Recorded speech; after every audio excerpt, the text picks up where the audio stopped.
Hi, I'm here to give you a quick work status update.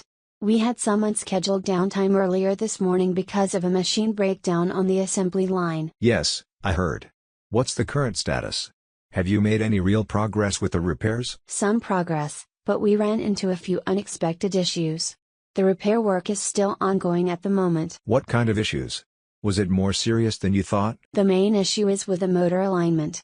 We thought it would be a quick fix, but we hit alignment issues that caused further delay. What caused those alignment issues exactly? One of the brackets holding the motor was misaligned, which led to the motor malfunctioning. We're fixing it now, but it's delicate work. Understood.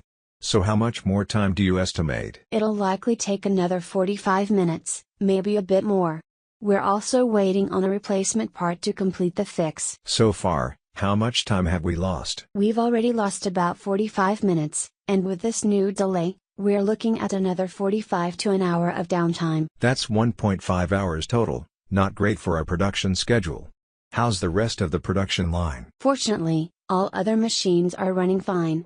We completed the scheduled maintenance on the conveyor belts and packing machines earlier. Any other problems or defects we should know about? Nothing major.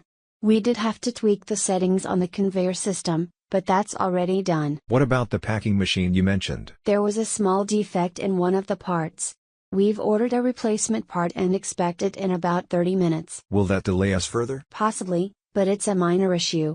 Once the part arrives, it'll only take about 10 to 15 minutes to install. So in total, we're looking at close to 2 hours of downtime today. Yes, that's our estimate, but we're doing everything we can to expedite the repairs and minimize the impact. All right.